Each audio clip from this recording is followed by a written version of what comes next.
Graça e paz, peregrinos literários, sejam bem-vindos a mais um vídeo no canal. E olha só, se você clicou aqui é porque certamente você é apaixonado pela palavra de Deus. E pensando nisso, eu separei aqui um material de suma importância para o seu crescimento espiritual, que é a Tábua Cronológica da Bíblia, o maior livro que eu tenho aqui no meu acervo. E para você ter noção em relação a tamanho, esse livro possui aproximadamente 42 centímetros de altura e possui aproximadamente 30 centímetros de largura. Mas esse material nos surpreende e eu vou revelar para você no decorrer desse vídeo a grande surpresa que esse material traz. Então nós temos aqui a Tábua Cronológica da Bíblia e eu quero fazer um review aqui bem rápido e sucinto para apresentar a vocês esse material que certamente irá edificar muito a sua vida. Olha só, no início nós temos aqui um breve texto explicando sobre esse projeto, por que ela foi construída, por que esse projeto da Tábua Cronológica é tão importante para aqueles que são apaixonados pela palavra de Deus. E temos em seguida aqui na página 2, como entender a tábua e a sua cronologia. E a tábua ela tem algo muito interessante, que ela vai falar da linha cronológica desde Adão até o primeiro século da igreja cristã. Então inicia ali no princípio com Adão e em decorrer aí dos estudos ou da cronologia nós iremos aí conhecer um pouco mais dos personagens. Temos aqui também a legenda dos livros, o conteúdo que compõe a tábua cronológica. Olha só que interessante, ela não fala somente sobre essa linha cronológica, mas também ela vai apresentando alguns pontos importantes, como por exemplo o calendário hebraico, as festas sagradas de Israel, pois o povo de Israel é considerado um povo muito festivo. E temos também a idade dos patriarcas, Adão, Enos, Matusalém. Olha só que interessante, Matusalém viveu 969 anos, olha só. E também destaco um ponto muito interessante nessa obra, que é a questão das imagens e dos gráficos. Muito bacana, também rico em detalhes. Temos também alguns montes importantes na época, como o Ararat, o Hermon, também o Monte Sinai. E aqui, dando aqui continuidade a alguns achados arqueológicos que irão ali fortalecer os seus estudos. Muito bacana também. O interessante desses pontos aqui, tanto da cultura como também os achados arqueológicos, é que apresenta uma breve introdução de cada item. Isso nos auxilia muito nos estudos para a gente entender de forma cronológica. Por exemplo, aqui já tem a questão da construção do templo e também a passagem do povo de Israel pelo Egito. Olha só alguns pontos interessantes da cultura egípcia, dando continuidade à questão da linha cronológica, até chegar então à crucificação de Cristo. E aqui finalizamos a questão da cronologia e chegamos em alguns estudos e ferramentas que vão auxiliar nos seus estudos e na compreensão da história da humanidade. Como, por exemplo, um fato muito importante que foi a história da tradução da Bíblia. E tem aqui um tópico só dedicado à Septuaginta. E chegamos também numa área a qual eu sou apaixonado. Quem me acompanha já há um bom tempo aqui no canal sabe que eu sou uma pessoa apaixonada por mapas. E olha que nós temos aqui a origem das nações. Temos também o mapa de Êxodo. Olha só, os reinos de Israel e de Judá.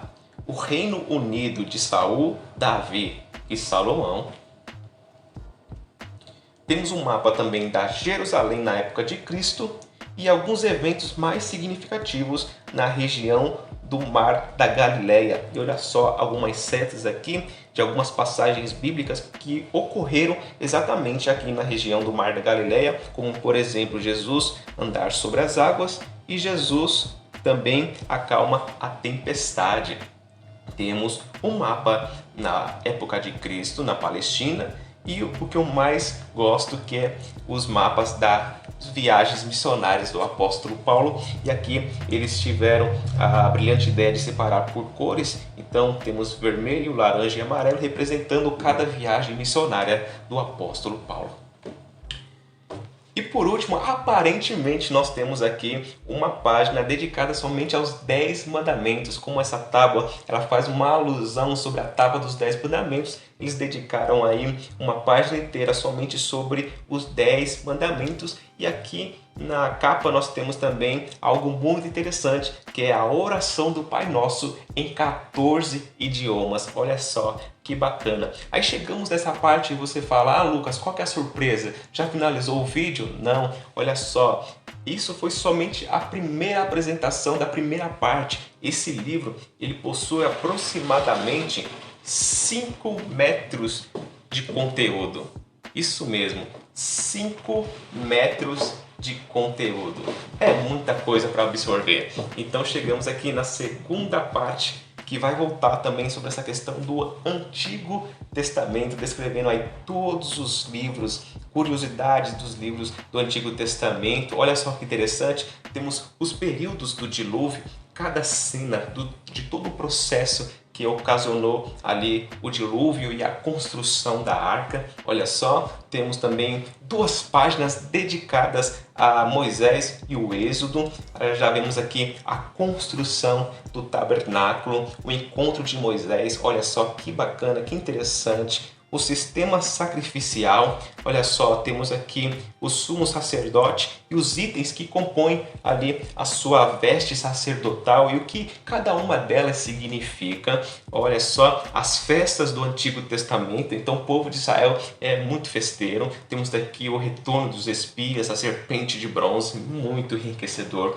É bastante conteúdo aí para você meditar longas horas. Olha só, temos aqui também 2 páginas dedicadas a reis, conquistadores e profetas. Lembrando que na página anterior nós vimos a questão do tabernáculo e agora vem o templo. E aqui tem alguns detalhes, como por exemplo aqui os instrumentos que eram utilizados dentro do templo, e todos eles apontam para Cristo. Olha só que bacana, e todos eles também têm uma breve descrição sobre a sua importância e funcionalidade dentro do templo. Olha só, Reino Unido, reino dividido, os grandes impérios, tudo isso para enriquecer aí seus estudos.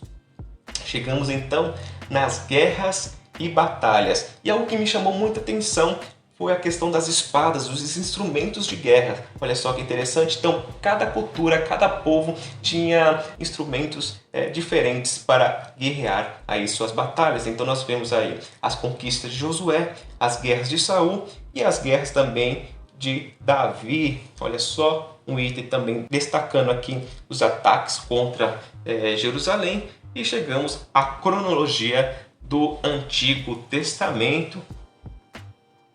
Aqui chegamos também 2 páginas dedicadas ao período interbíblico. Esse período interbíblico é justamente o que nós chamamos de 400 anos de silêncio de Deus em relação à voz profética. Isso 400 anos que Deus parou de falar com a humanidade através de uma forma profética, que é o intervalo entre o Antigo e o Novo Testamento. Então muitos pegam aquela página branca escrito Novo Testamento da Bíblia, que faz a divisão entre Malaquias e Mateus, e ali utilizam como simbolismo esses 400 anos de silêncio. E um destaque especial aqui também para a revolta dos Macabeus. É muito importante também você aprender um pouco sobre a história. E chegamos ao Templo de Herodes e também o calendário da era cristã. E olha só, essas 2 páginas, que incrível, vai falar sobre o ministério do Evangelho do nosso Senhor Jesus Cristo. Então, desde o seu nascimento até a sua ressurreição. Olha só, uma tabela falando aqui sobre a harmonia dos evangelhos, a aparição após a ressurreição, também uma classificação de todos os milagres do nosso Senhor Jesus Cristo, muito bacana. Bom, chegamos nas últimas 2 páginas e elas foram dedicadas aos apóstolos e aos primeiros cristãos da igreja primitiva. E olha só que interessante, temos aqui uma tabela do Atos dos Apóstolos e também um mapa relacionado ao Império Romano na época do Novo Testamento. Temos uma tabela dedicada também aos aspectos da vida do apóstolo Paulo e os primeiros mártires, né? E também como que eles morreram e o lugar onde eles morreram. Uma tabela também dedicada aos 12 chamados por Jesus, os 12 discípulos, os 12 apóstolos. E temos também as 7 igrejas da Ásia e também uma breve descrição aí de cada uma delas. E essa foi a tábua cronológica da Bíblia e ela possui 5 metros de conteúdo para enriquecer aí os seus estudos bíblicos. Então eu espero que vocês tenham gostado desse conteúdo. Comentem o que vocês acharam, se vocês têm alguma dúvida. Dessa forma a gente pode fazer aí um momento de interação. E também curta esse vídeo. Se você é novo por aqui, se inscreva no canal e juntos nós iremos cultivar o hábito de leitura nessa geração. Bom, meus amigos, fiquem com Deus e aguardo vocês, peregrinos, para a próxima viagem literária.